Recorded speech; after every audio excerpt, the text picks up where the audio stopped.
សូមស្វាគមន៍មកកាន់ Channel Big Collection KA ជម្រាបសួរបងប្អូនទាំងអស់គ្នាថ្ងៃនេះ Channel យើងខ្ញុំមានឈុតខោអាវក្មេងស្រីមួយថ្មីបង្ហាញលោកអ្នក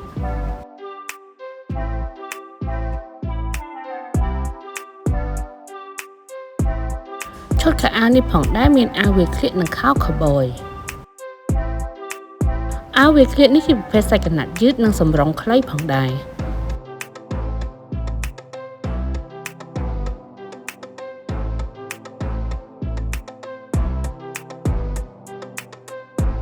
ចំពោះខោជាប្រភេទសាច់កណាត់កបយចង្កេះកៅស៊ូ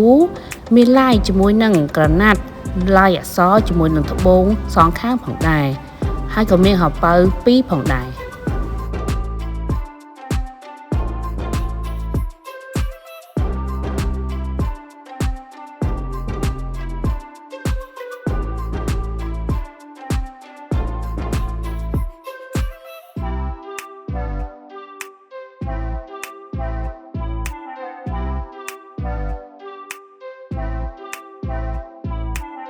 ចំពោះផ្នែកខាងក្រោយមានឡាយជាមួយនឹងចង្កេះខោពណ៌ស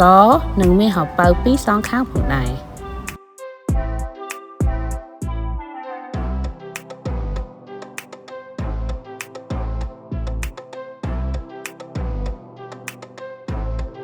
ឈុតខោអាវនេះមានទំហំពីលេខ120ដល់លេខ170អាចពាក់បានពីក្មេង4ឆ្នាំរហូតដល់14ឆ្នាំមានតែមួយពណ៌ប៉ុណ្ណោះសូមចុច Subscribe និងសញ្ញារូបកណ្ដឹងដើម្បីទទួលបានវីដេអូថ្មីៗពី Channel យើងខ្ញុំ